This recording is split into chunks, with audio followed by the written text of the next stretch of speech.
For the musher, the most difficult aspect is the lack of sleep. And it is an ongoing and constant thing that you are aware of. We are getting between 1 and 2 hours of sleep a day for perhaps 11 to 13, 14-day race. It turns out a little bit more than that. I think in a 12-day race, I'll get about 20 hours of sleep. And most people think that fact in itself would make this an extremely grueling, totally uncomfortable race. Then you add to it the cold. We are often as cold as 50 below. You have the windstorms, you have the snowstorms. You also might have 40 above zero. You have a lot of elements that are causing what most people view as discomfort. But again, the thing to remember is that we live in that all year round. And although, yes, I am very, very cold at 50 below, and even as good as I have learned to dress in those temperatures, I'm not going to say I'm completely comfortable. Yet, I know how to deal with them, and I'm not miserable. Although sometimes you are, but I'm often not miserable.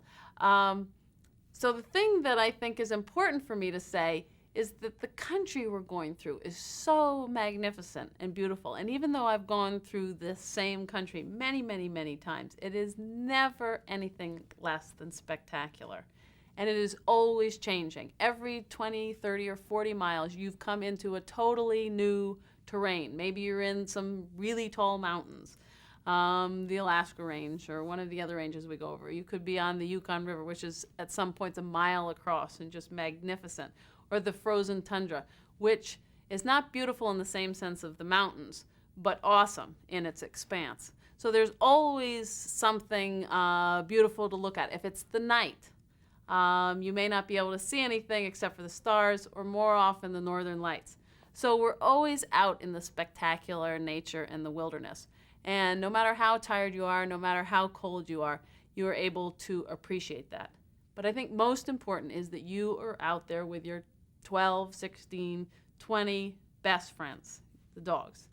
And to see this group of dogs that, as in my case, because I raise all my own, I have raised each one of them. I have trained them. I know each little personality. I know what they're thinking as they're going down the trail, each individually. They're all thinking different thoughts.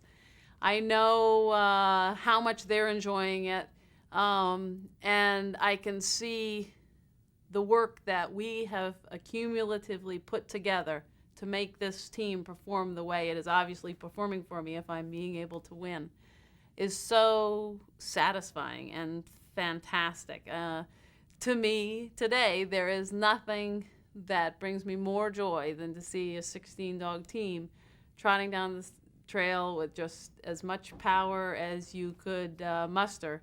It's just a beautiful scene to me. Many people say, well, what do you think about for 12 days?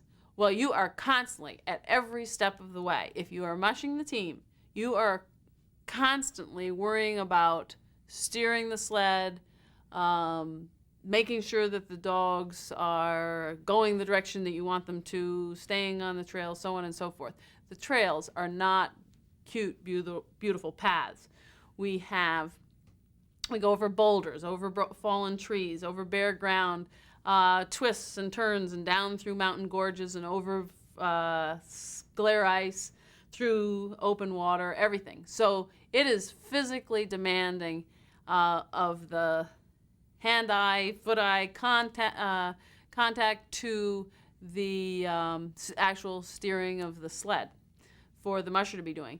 In addition, you're trying to watch your sled, what's going on in front of the sled 2 or 3 feet in front of it so you can watch. But then you have to be looking at your lead dogs way up there and every dog in the team, making sure that they are okay, taking the bends correctly, that there's no problems. So that's really what you're spending your time thinking about when you're mushing down the trail. In addition, you're constantly checking each dog.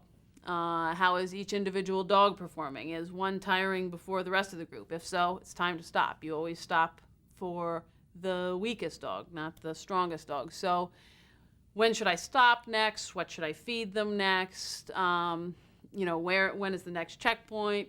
Trying to look at the terrain around you, trying to figure out where you are. I have a map, a compass, constantly checking my watch, trying to find out if I am lost or if I'm on the right trail. All these things are a great concern every moment of every day. In addition, you're in a race. You're not just on a survival trip. So you're worrying about where so-and-so is. Perhaps you just passed a fellow musher, stopped by the trail. Is he going to stop for a half hour? Is he going to stop for 4 hours? What does this mean to my strategy? When did I last see him? Let's see, he left the checkpoint a little bit in front of me. Am I moving faster than him? All these types of things. Or perhaps you literally pass somebody on the go. Well, that's a wonderful feeling, and you say, aha, I'm faster. Or at this point in the race, I'm faster. So it's a great game of strategies. It's a great game of dog care. Very much like the marathons, but of course it goes much longer, this game of cat and mouse. Do you want to be out in the lead? How much faster are you than another one? When should you take your rest periods and when should you push? This is great. But then you have the storms and you have everything else that comes in to create havoc with what would be a perfect strategy. So it's a balance between a survival act and a typical race. And so there's so many aspects of it. I think this is why it's held my interest for so long, is that there's always new things to get better at. Right now I'm spending a lot of my time working on canine nutrition, on canine sports medicine, on areas of that. I'm actually getting back into the veterinary field because I love it so much, to find out where I can enhance the team. But again, what I'm looking for is not written in any book. I'm working with veterinarians on the next step that they don't even know about, and it's really exciting. There are a lot of dangers. We have avalanches. We have just the dangers of the Arctic blizzards are in many ways the most fearsome. Many people freeze to death every year who travel in those countries. No one has ever froze to death on the race, but this happens typically with the local people. So we know it's extremely dangerous. The open water is perhaps the thing we fear the most, or the thin ice. In 1984, I can tell a story of being 10 miles away from a checkpoint village, an Eskimo village of Shaktoolik. And I was traveling along at night and traveling on some saltwater ice. And I was quite a ways off land. And all of a sudden I realized that the ice was billowing around me. And so just as I realized how dangerous it was, I gave the dogs the command to turn towards land just as my sled broke through. So I went under, broke through. The successive dogs right in front of the sled broke through because of the weight of my sled. But the lead dogs and a couple pairs behind them were able to stay up on the hard ice and slowly but surely pull the rest of us out. It was probably about 30 below, and there is not one blade of grass out there. There is nothing to start a fire with, to warm us up or dry us off. And so I just kept everybody moving. I ran for the next 10 miles to keep myself from freezing to get to the next checkpoint. Now, this water that I broke through was deep enough to drown you, but just as often the danger is merely getting wet in temperatures below zero, where there is no shelter from the wind and there is often nothing to start a fire with. That is a great danger. A less common danger, but nonetheless very serious, is the moose. The wolves are simply curious. They never cause us any problems. The bears, except for the polar bears, are in hibernation, and most of the polar bears are much further north than where we race. So the only danger for us really is the moose and the buffalo, but we only run through one herd of buffalo on the way to Nome. But the moose generally run away from a dog team. But occasionally they will somehow feel entrapped and they feel they have to run towards you and, in essence, through the dog team. That has probably happened to me 3 or 4 times. No serious injuries to the dogs, none to me. Only minor injuries.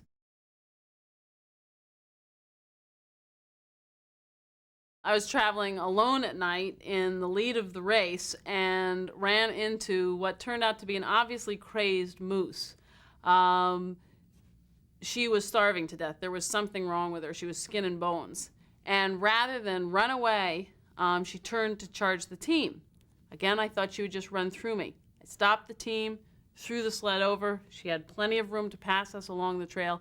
She came into the team and stopped. She just started stomping and kicking the dogs. She charged at me. For 20 minutes, I held her off with my axe and with my parka, waving it in her face. And finally another musher came along and we shot her, but not before she had killed 2 of my dogs and she injured 13 others, leaving me to scratch from the race. She bruised my shoulder. We went and spent the next 2 weeks at a veterinary hospital instead, saving the lives of the injured dogs. So these things are possible, but this is very atypical. Mostly the moose will cause little trouble, but these are some of the dangers that we have to be prepared for. That is definitely the worst thing as far as that it ended with tragedy.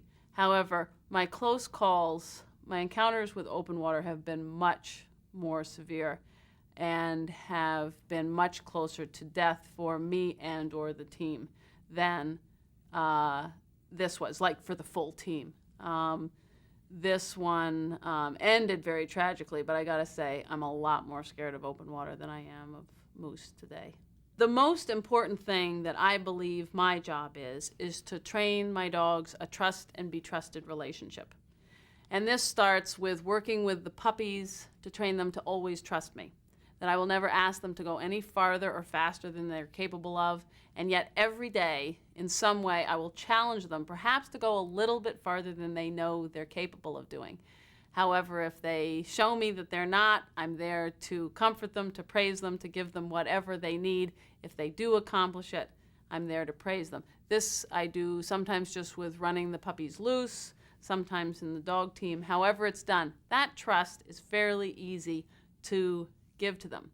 The other side they have to learn is that I need to trust in them, that they are smarter in the wilderness than I am, and that I will many times have to depend on their lives and my life in their knowledge.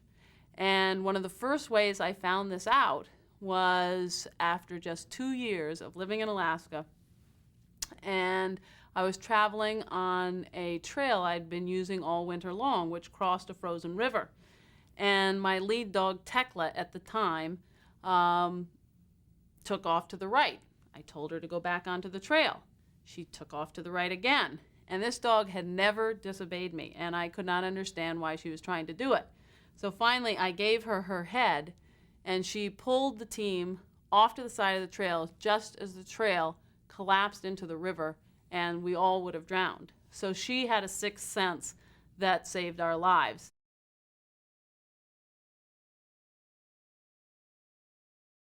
I do not know the word quit.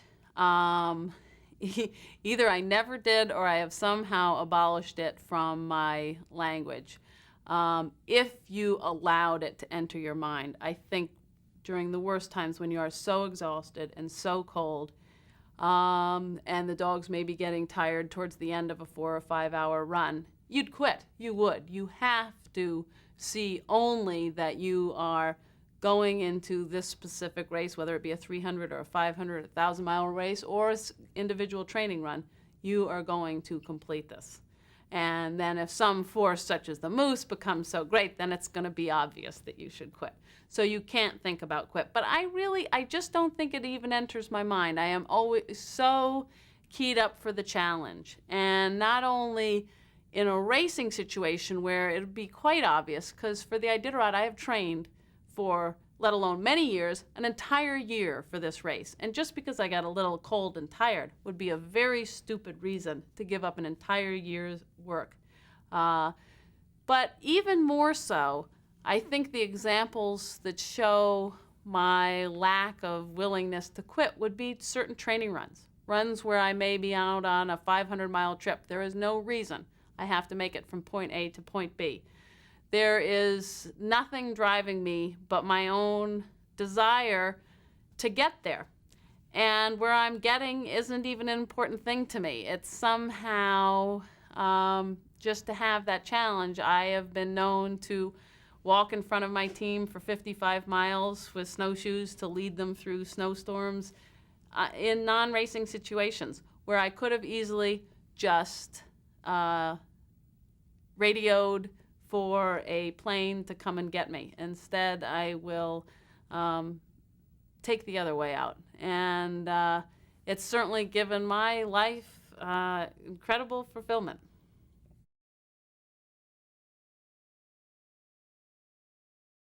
Because of the lack of sleep, we do get to the point of hallucinations. And I have learned now to take little 15-minute cat naps and how to stay mostly in control of these hallucinations. But my first years of racing, I was horrible. And I had no idea how to sleep. I would usually go for 2 or 3 days without one single nap, and then I'd sleep for 5 hours. So I was not doing it right. And at one point in the race, I was traveling along, and there was 4 of us on the sled. And we each had a job. My job was to lean to the right if the sled would tip to the left. Another person's was to lean to the left if the sled would tip to the right. One person was supposed to use the brake, and I never did figure out what the 4th person was doing on the sled.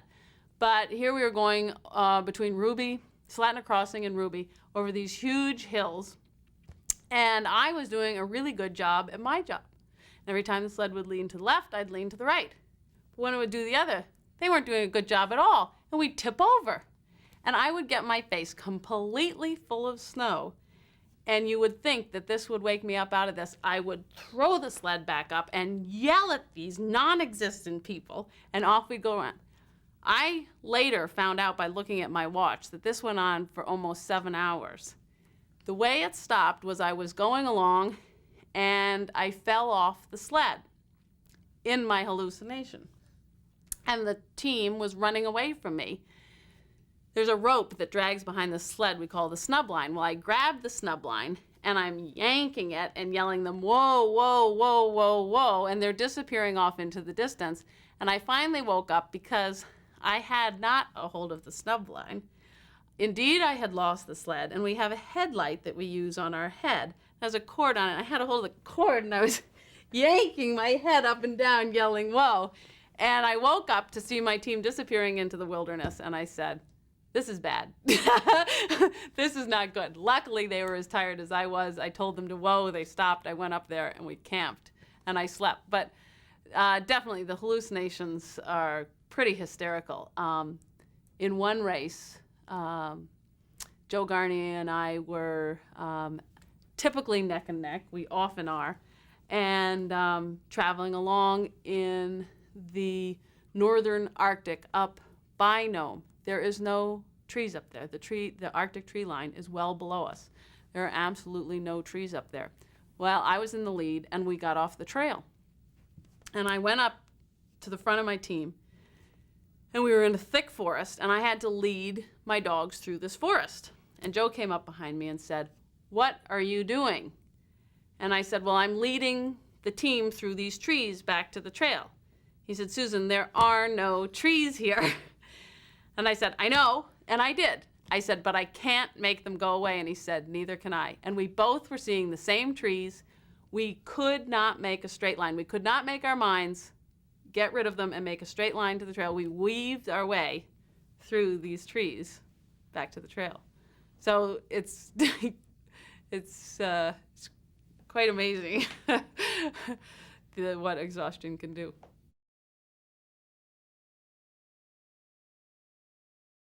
You know, when I first won the race, I think I was almost in shock. I don't think I could enjoy what had happened until almost 24 hours later. It was, I had worked so hard for it, and of course at this point in the race you are also so exhausted that there was certainly just a glow and a contentment in me. But to actually finally sit back and say, I am the champion of the Iditarod, something that had just been so high and just close enough to almost touch but never touch, and all of a sudden I was there, was amazing to me that I had actually reached a goal. And then I think, as anybody who reaches a goal knows, there's a depression that goes with that. And I had experienced this with every finish of every Iditarod, because that in itself is a goal, just to be able to finish. So I knew a little bit about it, but there was definitely a depression that happened after that. I was quickly able to combat it, probably a week or two after the finish. I just said, well, it's time to get ready for next year's race, and I'm going to go win that one. So I learned that that was the way to battle that problem. And in fact, the next year, what I did after winning again was, as I was standing at the finish line and the media wanted to interview me about that race, the 87 race, and asked me how it went, I said, I don't want to talk about this year's race. It's over. I've won it. Let's talk about next year's race. I'm coming back to win it again. And the instant I was done with that goal, I went to my next. And I never went through the depression.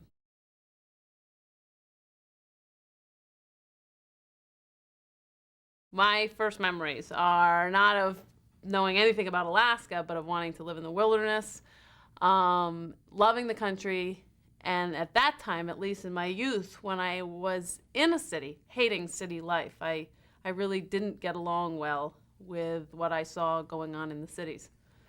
I thought it was bad for society. I thought it was unhealthy for the individual humans. I thought it was especially unhealthy for my dog. And so I always knew that I loved country life, and the farther the wilderness, the better. In the first grade, my mother is saved. Those two-liners that you do on those big pieces of paper that said, I hate the city, I love the country. As I got a little bit more sophisticated, they became compositions explaining what was negative about society that had created these cities, and what was positive about country life, and how it kept the stress off of people and animals by living in the country. It was really interesting that I would have those thoughts so strongly. I feel that we are born with things that are really innate in us, and I was born with a very strong love for animals and a very strong sense of, from that, you know, animals of course were initially living in the wilderness, so from that, wanting to get back, not so much get back to nature, get back to seeing where our instincts came from, where we came from, what was really going on in man other than what you could be taught in school. I could not find role models that I liked. There were people who were adventurers, who had done wonderful things, but one, they were all men. And not that that kept them from being my role model, but they also were perhaps doing it for different reasons. I couldn't find people that were doing what I wanted to be doing for the reasons I felt I wanted to be doing them. I would state probably someone like Jane Goodall certainly caught my attention, people like that.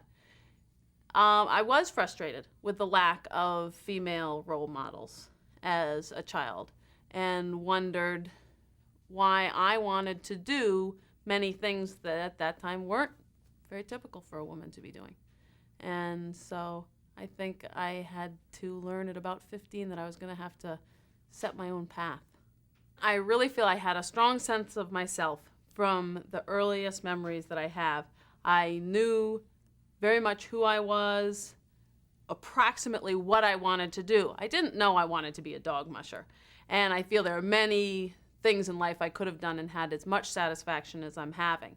But I knew the type of thing that I wanted to do, and I also knew that I wasn't going to let anybody come in the way of that. When I got my second dog, and I was living in my mother's house in Cambridge, and she said, you will not get a second dog. I won't let you have two dogs in the house. Instead of saying, okay, I won't get a second dog, I got my second dog and moved out. So it was always a matter of, and happily, and with a good relationship with my mother. This was not a negative thing towards my mother. This was not something that she even took as it. I was very lucky to have parents that supported my ability to be responsible. I wasn't into drugs. I wasn't a bad child in those ways. It was obvious that I was a workaholic instead, and someone who wanted to live a fairly clean life and not get into that type of trouble. So they could trust that if I wanted to do something, there's a good reason for it. My parents were not thrilled that I didn't go on to college and that I went up to Alaska to mush dogs. I think that, like many parents, they think this is a stage she's going through, so they weren't unsupportive. This is a neat thing to do, Susan, and when are you coming back? And so finally they saw, though, how happy I was up there, how dedicated I was to what I was doing, and that they probably weren't going to see me back down here living. And they often asked me, how did I think I was going to support myself? Because I was just getting more and more broke. I was just going in the hole. I was having a lot of financial trouble. But I never asked for any help financially, and always managed to squeak by, and finally found a way to make a living, becoming really one of the first professional dog mushers ever. That was not something that was going on at the time that I entered the sport. And so it was a matter of believing in what I did and going for it.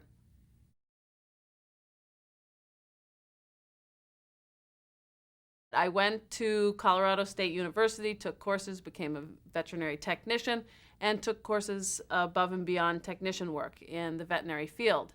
But I was not a student, mostly because of my dyslexia, but also because of my love of doing physical things and of being outdoors. And there really was not enough of that. I would have been happy to have gone straight into veterinary school, but they wanted you to take English 1 and History 1 and everything else, and I was too impatient for that. So, but the other thing was, having worked for a vet for 3 years, I adored it. I love veterinary medicine. It's very interesting to me, but I could see it wasn't what I wanted to spend my whole life doing, being inside of a building doing veterinary work. I wanted to be outside. So, yes, I would say there was an overall point in my life that when I moved to Alaska, started dog mushing, I found that it wasn't so much that it brought me such sublime happiness, but total contentment. I was, for the first time in my life, content. And I never missed anything else. I never wished I was doing anything else. There were many unhappy times for me. I lived alone for 9 years. Following my dream, there were some very lonely times. There were some very difficult times. I was often living alone with my closest neighbor 40 miles away. It was tough times for me, but I was never discontented. I was totally content and very, I have to say, happy, despite there may have been some very tough times for me. So there was this point that I remember trying to explain this to my family, which was that I had obviously found something that was right for me. And I can tell you, from the first moment that I landed in the plane in Alaska, I felt at home for the first time in my life. And so there really is something, and I don't want to become mystical about this, but it's something that I don't completely understand, which was really, there was this person born in me that absolutely should have been born in Alaska, or should have been born 50 years before or 100 years before, where I could have been a pioneer. That's all there is to it. I was born with the pioneering spirit.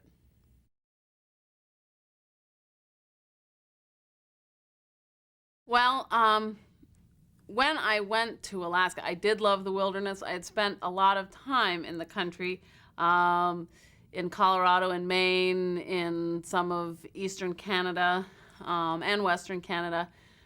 So I thought that I was prepared to go out into bush Alaska with just one other person.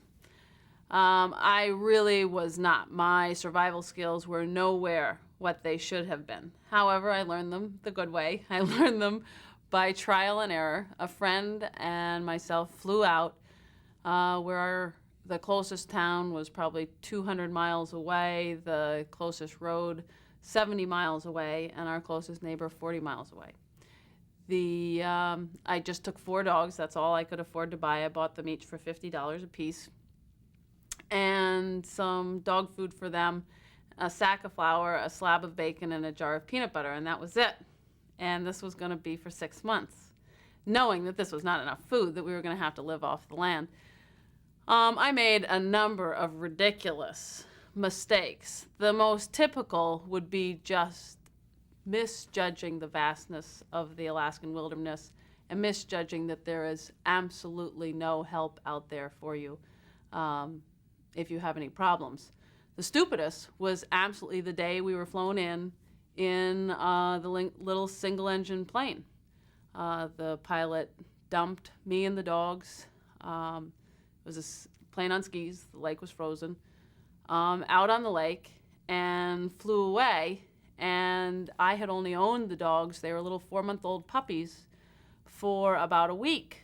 And individually, they were really good at being let loose and coming to me. I was learning to train them, just my necessary obedience commands. So I let all 4 of them loose. I thought this was a great idea. And I started toting the things over to the small log cabin that was going to be our home. And pretty soon I looked up and no dogs around. Well, I was wearing, because I was doing so much work carrying all this stuff over to the 1/4 mile to the cabin, that I was down to a light sweater and a turtleneck, cotton turtleneck underneath. I suspect I had long underwear on, no hat, no mittens. And this was late November. In Alaska, you can get 50 and 60 below at that time of year. We were probably at about 0 or 10 below during the day. So I decided I'm going to take off. I didn't even tell my friend where I was going to. I mean, I thought I was going to go around the bend and find the dogs, and I went off calling their names and whistling and everything else, following their footprints. Well, around dusk, I had not found them. I was 2 mountain valleys over from where I was.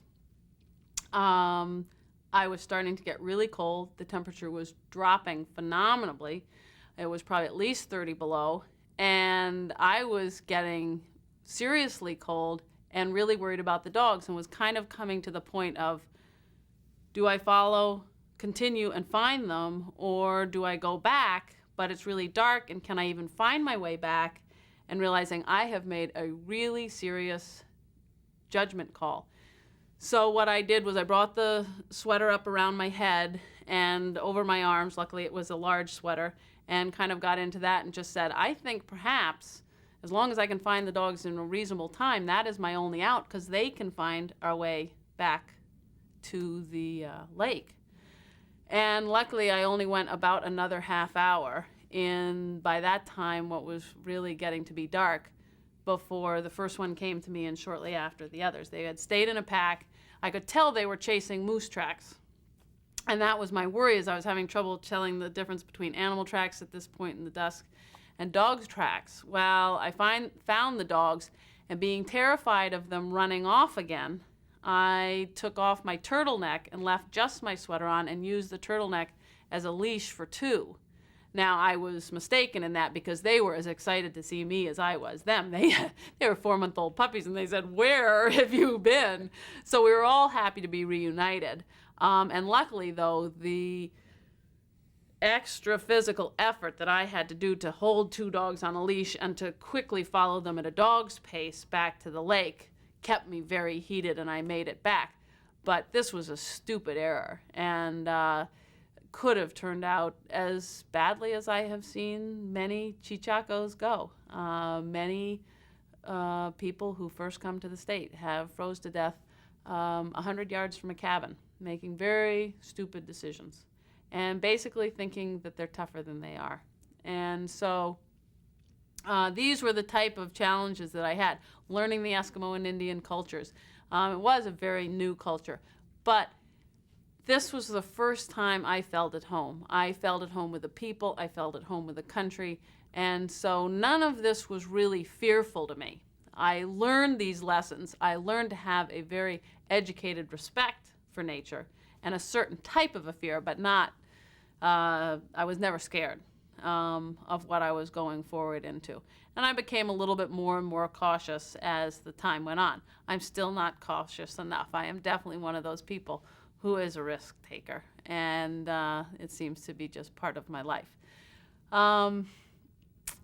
There were also, when I moved to Alaska, having grown up in the city and having disliked the city and therefore disliked mass amounts of people, not individual people, but large groups of people, I felt that I could do without people, because this would be the other extreme.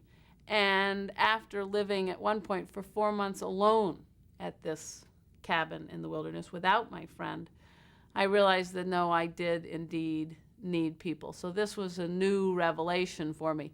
But yet I continued to live alone, often with closer neighbors than that. But there were definitely some lonely years. The economic problem was amazing. I was 20 years old when I went up there. My first job, I would get a summer job and make between $600 and $1,000 during the summer, and that had to support me and my dogs for the winter. Well, luckily in the beginning I only had 4. Finally I had 11, and I was living mostly off the land. I was eating moose myself, and the dogs I was making a mixture of cornmeal and rabbit and whatever I could get. So I did have very few expenses. Most of the jobs that I did get would be room and board in addition to some small fee, and I could usually work a deal where it was room and board for me and my dogs. And because there's so much fish and native foods available to be able to feed a dog team, which does not have to come from someone's pocket. So I made it through the early years until I started racing. When I started racing, that is just a huge expense. The added high nutrition you have to be feeding them, the added equipment that you need. Before that, I had just built all my own sleds. They weren't good, but they worked. I I'd had time to do these extra things, and 2, I didn't need as good equipment. Now, all of a sudden, I needed to buy harnesses. I needed to buy sleds. And so my first race, I went about $5,000 in debt. And luckily, it was just to, say, $500 to the sled builder and so on and so forth. And they were wonderful people and lended me the credit with no exact time as to whether it was due back. And so I would finish the race, win some prize money, pay them back as good as I could. And then I started going into the salmon industry. And I would work what we call 7/18, 7 days a week, 18 hours a day. And this is very typical of our fish industry up there. You can make huge amount of money in a short season by working long hours, either in the canneries or fishing yourself or whatever. And for 5 years, I worked all sorts of jobs in the salmon industry, making very decent money. So I could usually bring myself up to close to zero in my bank balance, getting ready to go into the next racing season to spend $5,000, $10,000, $15,000 preparing for the race.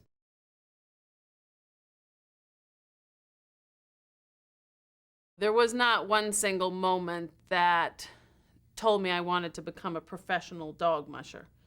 Again, it was more a thing that throughout my life I knew I would be working with animals. I knew I would be especially working with dogs, and I knew I would be living in the wilderness. When dog mushing came along for me, yes, there's a story that put it into my life, which was that I just chose a Siberian Husky as a pet dog. I went to pick it up from the people. They said, oh, the mother was an Alaskan sled dog, and she was actually a leader. Wouldn't it be fun if you taught your puppy how to pull a sled? And that was really what put the idea in my head. From there, I went on to being enthralled with it. And the first time I read about the Iditarod, which was the first year it happened, I just said, I'm going up there to run that race. Again, even at that point, I certainly didn't know that I would be doing it 14 years later.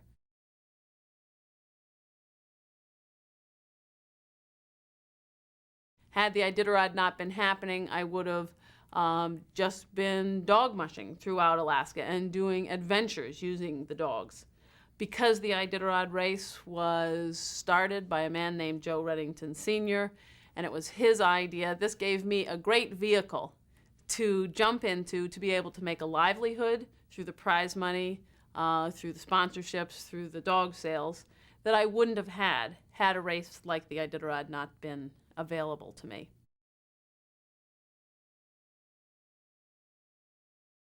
It never did occur to me that this was something a woman shouldn't do. There were no competitive women racing at that time in long-distance racing. There were 3 women who had completed the Iditarod. We have 60 to 70 mushers every year, and more than half of them go on a camping trip to complete the course. And there were 3 women who had completed it by the time I started. And I had a very different idea and wanted to go in there competitively because I have a very strong competitive nature. And I think I was astounded and very unhappy my first year when I found that there was some resistance from my fellow mushers because I was a woman.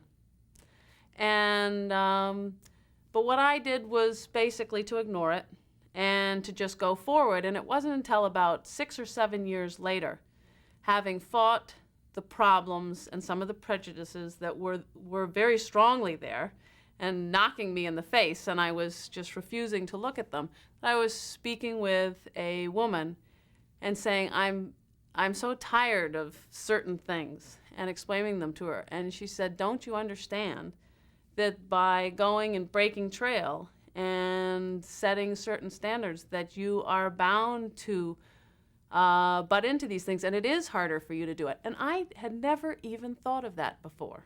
I did not specifically seek out to be a pioneer for women. To me, I was always very aware that I was a woman, and I was very aware that I was the only woman being competitive. But I also saw it as that I was a human being, and that's how I wanted to be accepted. And I didn't see why people couldn't accept that right away. So it wasn't until I became accepted, as well as I have now, that I realized the struggle that I did go through.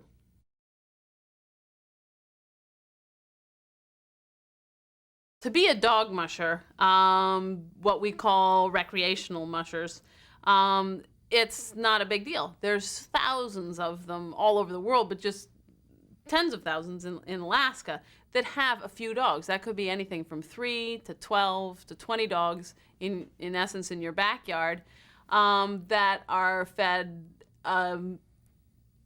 food as good or better, but not an expensive feed as somebody's pet dog, so it's not a huge expense. They're often fed fish that people can get right out of the streams in Alaska, so it can be to no expense. And so it really just takes time, and if you don't want to go 1,000 miles in March like we do, you don't have to put a lot of training into it. You can use them for your enjoyment or when you want to travel, and they don't have to be heavily trained because they're such incredible animals. So to be a recreational musher, depending on the amount of energy you want to put in, that's all it is. That's the only thing that, the only guidelines that you have, and of course that you take good care of them and everything else. But to be a racer is a totally different thing. The competition is extremely fierce, getting fiercer every year. And so you have to, well, one, you have to have more dogs. You have to have, in essence, a bench. So if you're going to need 20 dogs for the team, you have to have, say, at least 30 because you have to have some reserves. If you're going to buy them all, you only have to own perhaps 30. If you're going to raise them all like I do, you have to own somewhere around 100. So then you just are quadrupling the formula. And the most important then is the care that you are giving these dogs. They are no longer dogs. They are professional athletes. And so they need all the sports medicine in addition to the regular veterinary medicine. They need the best nutrition possible. They need training on a daily basis from the age of 1 or 2 days old till the time that you retire them. So it's a totally different story between racing and recreational mushing.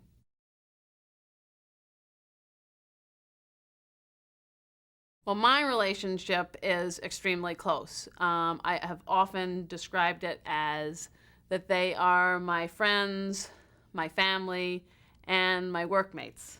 And so they get my attention round the clock.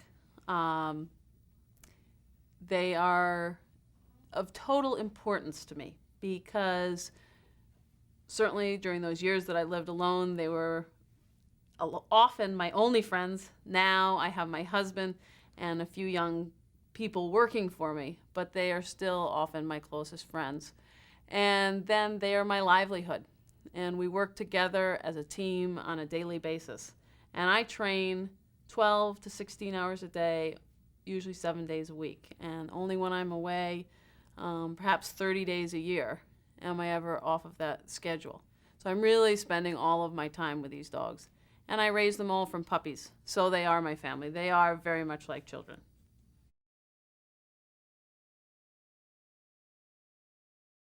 I'm going to tell you now what it is taking me to be able to win the Iditarod here in the early 90s. And that means I have to train at least 11 and a half months a year. And this is basically 7 days a week. I am training myself through running, cycling, a weightlifting program, and then for about 9 months of the year, 8 to 9 months of the year, I'm on a sled and I'm mushing 50 to 70 miles a day. And then in addition to caring for the dogs and hauling the water from the creek, we still don't have running water and heating with wood and stuff. My lifestyle is keeping me fit. As far as the dogs go, from the time that the dogs are 4 months of age, they go in harness, pulling either a sled in the wintertime or a four-wheeled cart in the summertime, 3 to 4 times a week for the rest of their lives. So each dog in my kennel needs to go 3 to 4 times a week. As puppies, say 2 to 10 miles, and as they advance, from 10 to 90 miles a day. And so that is my job, to take maybe 2, 3, 4, up to 10 teams out a day, depending on the length that I'm going to be running them. And during this process, I am physically conditioning them, I am mentally training them, and I am educating them. And all are equally important, and all are very exciting. And because I am at the leading edge of my sport. Now, dog mushing is a very old lifestyle, but dog sled racing is a relatively new sport, really just 20 years old. So advances are being made very rapidly, and there are no books to read. We cannot find out what the next move is. So that is one of the things that keeps it so exciting for me, is that I'm always having to figure out new conditioning methods, new training methods to educate the dogs. And then probably foremost interest and importance to me would be the mental training, the trust that I develop with them, the winning spirit that I enhance in them and bring forward. And so I am really looking for the mental athlete when I pick my pups. I do not always pick the best physical specimen if it doesn't have that extra athletic heart.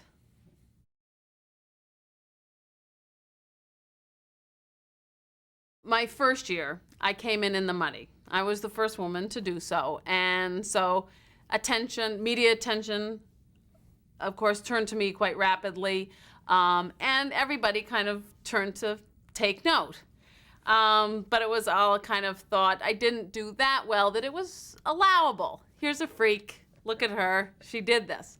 The next year, I advanced rapidly and was in the top 10. And immediately hackles started coming up on the back of the neck. I started getting a very different reception. But they weren't discounting me yet. That didn't happen until the next year when I was in the top 5. And then immediately, many of my fellow mushers were saying she was lucky, it was an easy year. There was always some sort of excuse for the reason that I was doing well. In addition, I ran into all sorts of really harsh criticism verbally to my face, sometimes even physical acts that made it twice as difficult for me to continue down the trail. in the manner that I should be able to, compared to what they would do with a fellow musher. The next year, when I continued to do as well, and the following years, I met with opposition in that many of the male mushers formed a group against me and worked as a group against me, strategically planning their strategies to ruin my strategy for the race. And it was somewhere in there that I saw that in order for me to win the race, I had to be much better than they were. I didn't have to be just a little bit better than the best male. He could win being just a little bit better, and they just weren't gonna let me win being that much better. So it was then that I said, well, then I take that challenge and I will become that much better, and I can become that much better, and I think I know how. And I started working on it, and it did come true because I had to do that, and I had to work so hard on it. It wasn't something that was going to happen easily. I have to count here.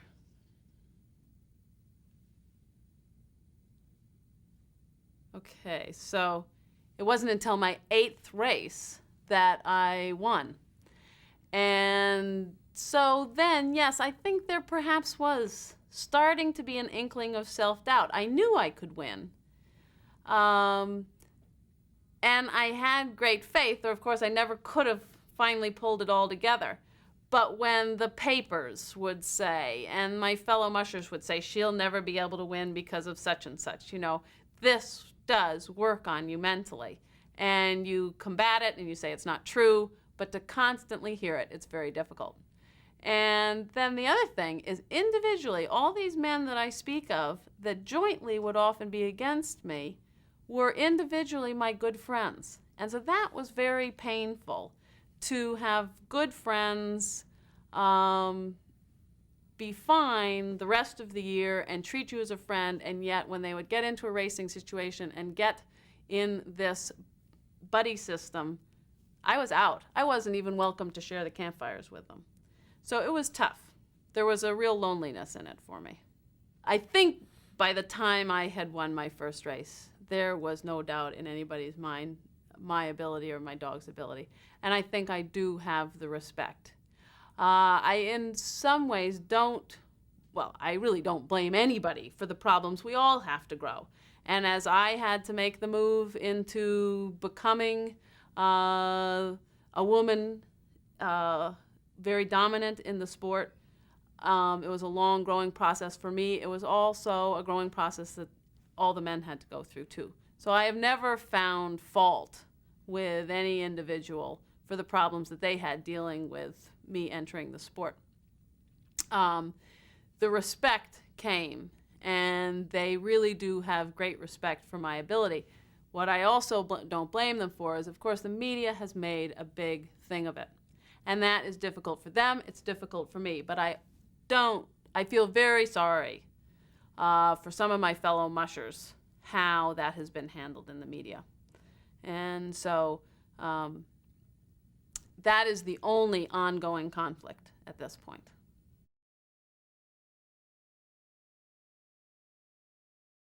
So this has happened to me at least well over 1,000 times, so I know that it really happens. When we're mushing along in the race with this lack of sleep, you do that thing that everybody has experienced while driving, where you're kind of doing this and you're not even sure how long you've been asleep or awake for. With the dog mushing on a fairly good trail, you might even have been asleep a minute or 2 minutes or 2 seconds. But at any rate, your eyes are shut and you are asleep. And the trails are not brushed back well. There are often trees and things in the way that could hit you at any length.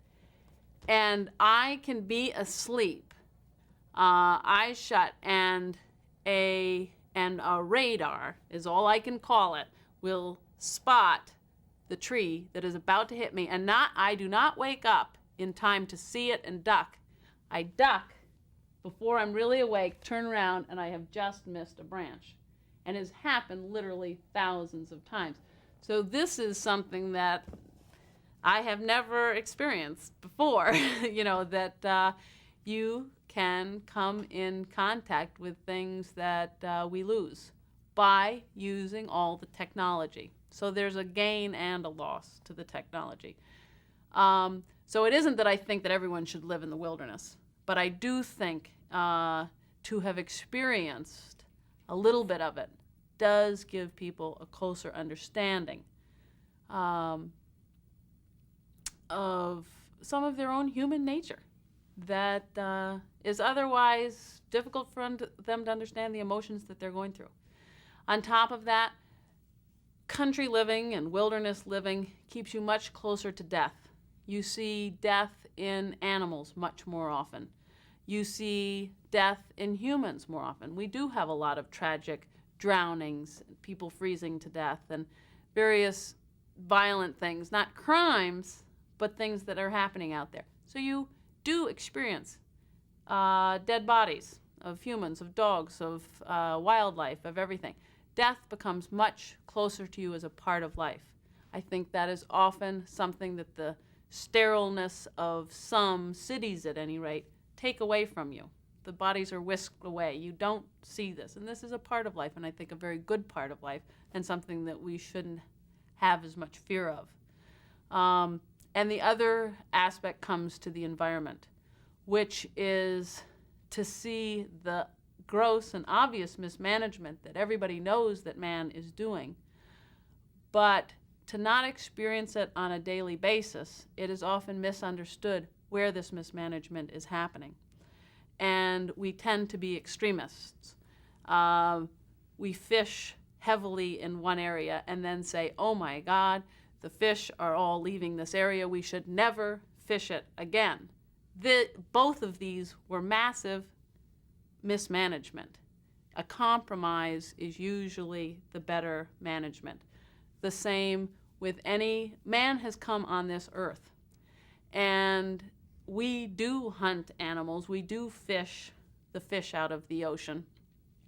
And we have disturbed nature in every far distant point of this land, whether man has ever walked on it or not. Therefore, to have one time gone in and shot a bunch of wolves and now say never shoot a wolf again, we are not managing nature correctly, because if the wolves get too plentiful, they kill off all the moose, or they all die of starvation, and it is still man's fault. So we have to manage, and it's a compromise. And I think, again, being in nature gives you much closer knowledge of, perhaps you don't have all the right answers because this takes a lot of study, but you can see that a balance is what is necessary. That is what Mother Nature put on Earth, which was an incredibly beautiful balance. We have imbalanced it. We have to rebalance it. We have a huge responsibility, absolutely.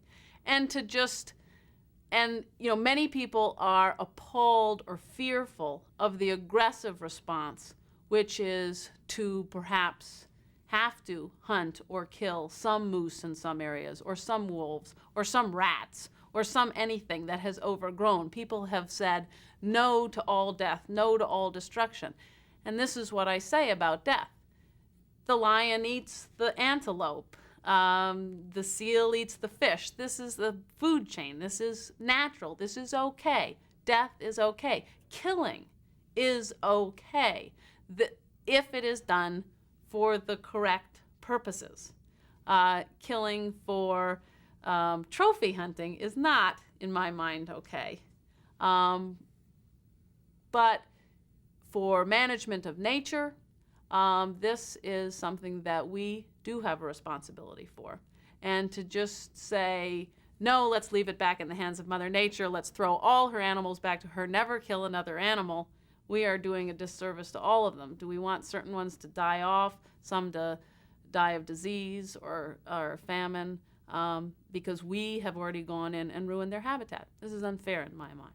So I would rather see the short-term suffering than the long-term suffering.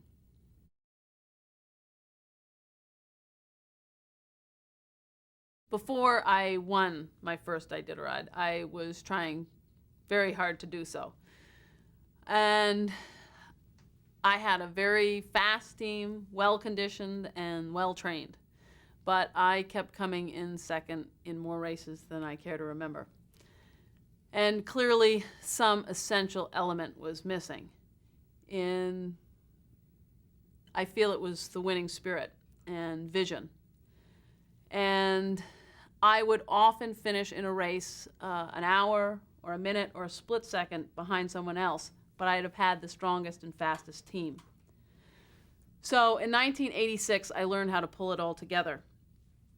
I told myself that not only could I win, but that I deserved to win, and that I could win today.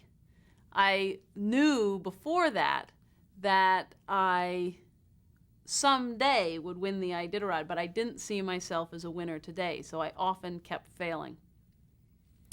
In 1986, I lived and breathed the vision of winning the Iditarod for the full year.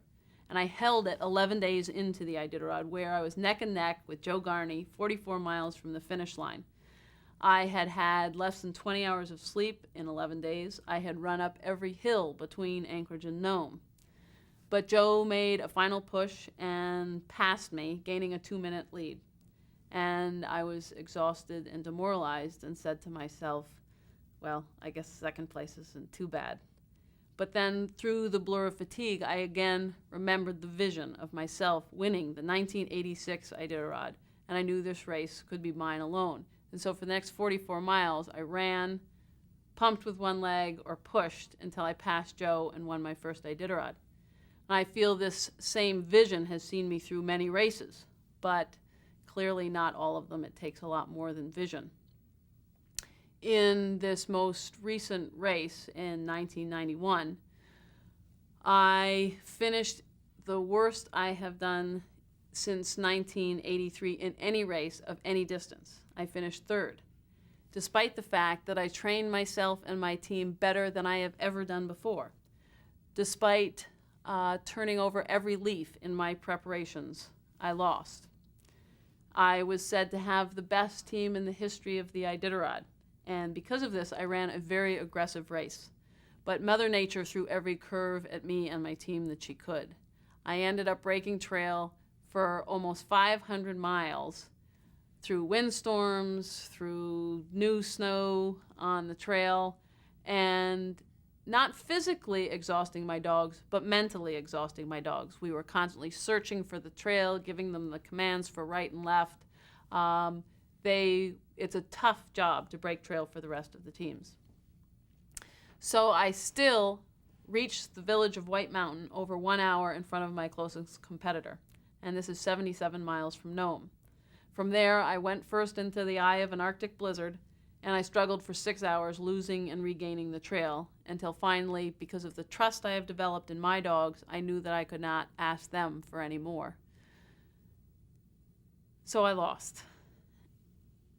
I feel that because I challenge myself so often, sometimes I will fail. This is, to me, the essence of competition, that there will be both winners and losers. But I have great faith in myself that I will turn this loss into something positive.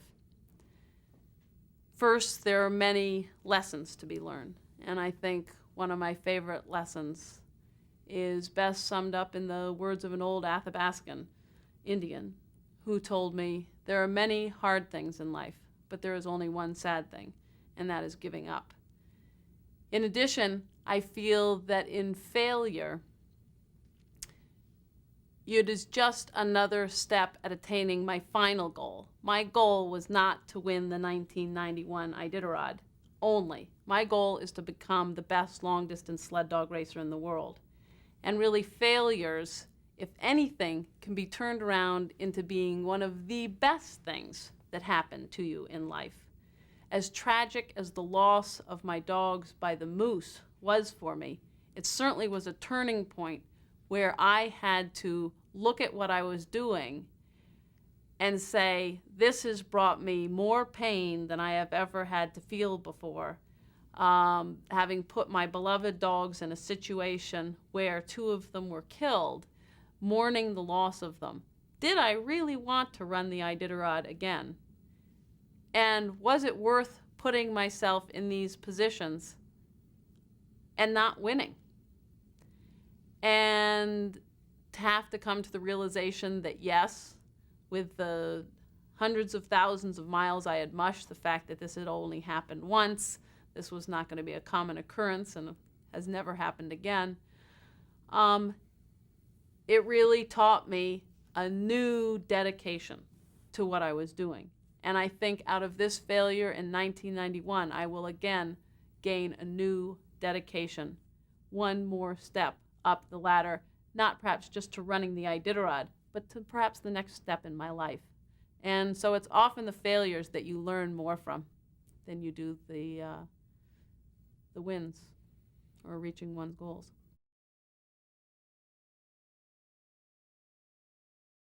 I have many years of racing left in me, but I also want to raise a family. And I'm 36 years old at this time, so it's important that soon I start my family.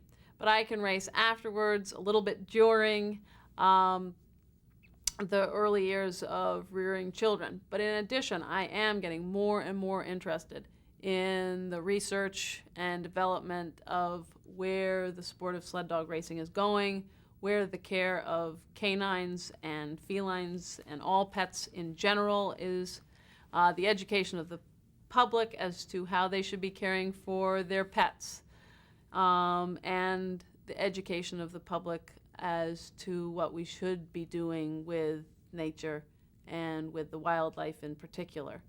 So these are areas that I'm very interested in. However, I will never leave my lifestyle of dog mushing. That is inherent to me now, and that will always be the main basis of what makes up my daily satisfaction, my daily contentment with life.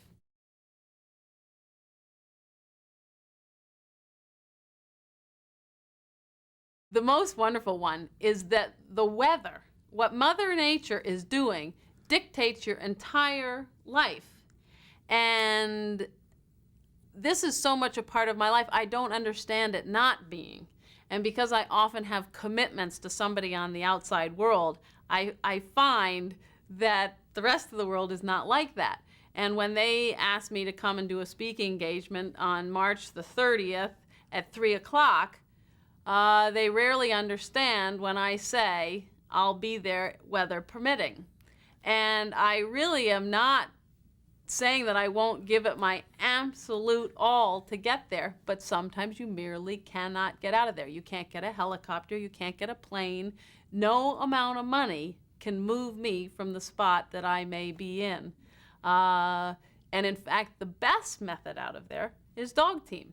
But that's going to be slow and sure. And if I've got 180 miles to go, I'm not going to be able to do it in the hour that they need me to rush off and get down to California or something.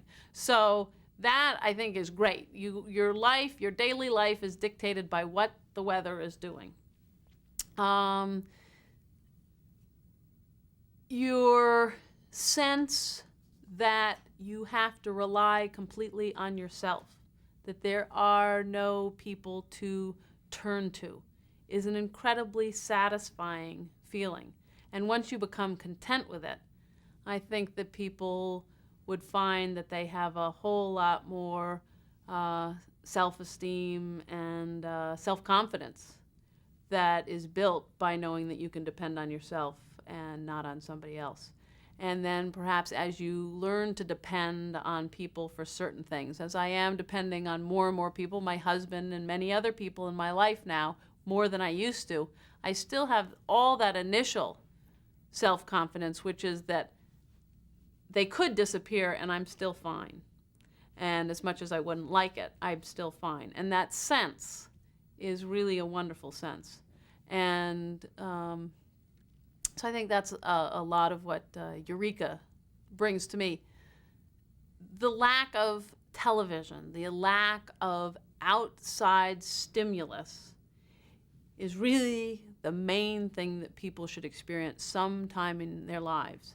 Because I often find I have such a sense of well-being and understanding of what is going on in my life. And if there's something tragic going on, I will be very depressed, very unhappy.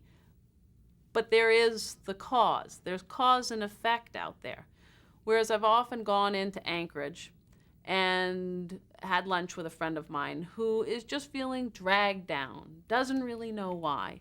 And yet, during the lunch, she has told me about a motorcyclist who came by in the morning when she was driving to work and gave her the finger. The bus driver who wouldn't give her the correct change, and all this stuff. Well, this is depressing. But yet, people tend to think this is just part of life. I'm supposed to take it. I'm a career woman. I'm going off to work. And, my husband and I are getting along and my career's moving along. So why am I depressed? These things are depressing. Or they watched the news. Or they watched some horrible horror movie at night. These things affect us greatly, and people don't give them credit. And if they could get away from them for a while, I'm not saying that they should be negated from people's lives, but they could learn how much effect these have on their daily life. And I enjoy the lack of that type of effect.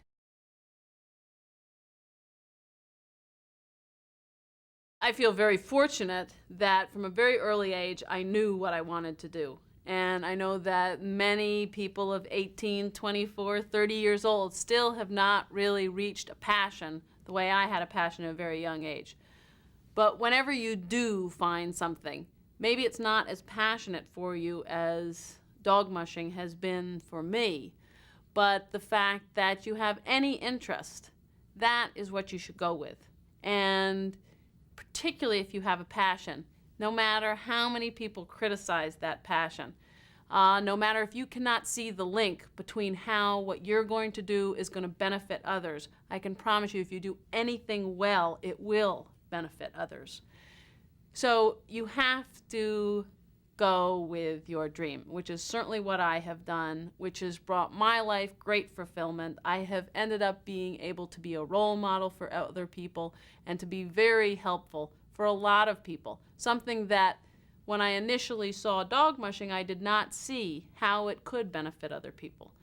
But in the end, I will work it so it can give as much benefit to my career, my life, to as many other people as I can affect. So I think I do believe in luck. A lot has been said that there's luck here and there, but I believe that you make your own luck. Those that are best prepared have the best luck. And it's just merely to educate yourself well. Just keep your eyes open. It isn't maybe that you need a PhD. I did not end up going and finishing college. I took a lot of courses. I am learning as much today as I learned when I left high school. I have my eyes open constantly. I take courses. I read books. So I'm always there so that if something happens, my mind's ready to absorb it, take advantage of it, make my own luck. So everybody makes their own luck. There is bad luck. There is good luck. But mostly to just be prepared and keep your mind open. You'll be ready for anything that comes along. It does take hard work and dedication to reach anything. And if it doesn't, if you do fall into something that is just pure luck, you will never have the same type of satisfaction as something that you really feel that you had to work for and achieve and got. And so I think it's important to find something that is a really hard challenge for yourself. And when you reach the age of 50, you will not feel that you should have done something better with your life. Even if you're a millionaire or a billionaire, you may be an unsatisfied one. And that is something that only time can tell. Each of us has to go through that really and experience it.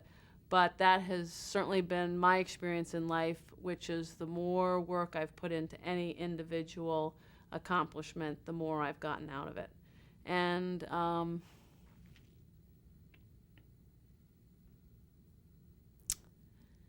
then I mentioned this morning too.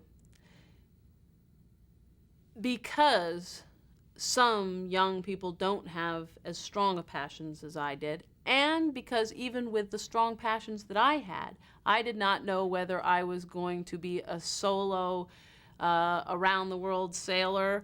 I did not know if I was going to be a dog musher or a farmer with a bunch of cows. I didn't know exactly where my passion was going to lead me. Open yourself for all of the challenges that come along, and don't worry too much about each decision that comes along in your life. You don't have to make the perfect decision. I do not feel that dog mushing was the only thing that could have brought me as much joy as I get now. I feel that I could have gone into many different fields and been just as happy as I am now. I never belabored, is that it? I never belabored any one decision too much, because if you do, you often miss the opportunity. So if opportunity rings, if it sounds interesting, whether it's to go to a special school or to go on some adventure, just do it. If it sounds good, just do it, especially when you're young. That's the time to do it. Get out there, experience as many different things as you can. And I really believe that a lot of them should be outside of the formal education field. I feel that there's a lot that college can teach you, but I think that there's a lot to be learned in the real world. And better to learn it early than to wait till you're 24 and all of a sudden step out into the real world and say, now what? A year off of college, somewhere in between, won't hurt at all.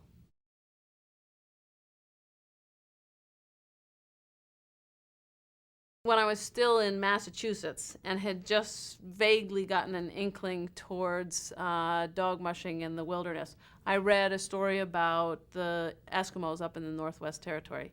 And I was really thrilled with their lifestyle. And the Eskimos in Alaska were a lot what drew me there. And it's still one of my passions today, is understanding their culture and how they live and how they're dealing with being thrown into the 20th century so rapidly in just 4 generations. I read Jack London and I loved him. And now, today, there are so many differences that I know between what he wrote about and what is the norm in dog mushing that I see. I still love his stories as much as I ever did, but I also see discrepancies between what he wrote about, the romantic stories that he told, and the reality of, he often had vicious dogs. The dogs are actually totally docile, wonderful pets. And so I often find myself having to re-educate the public from what they learned from Jack London. But other than that, I adore him.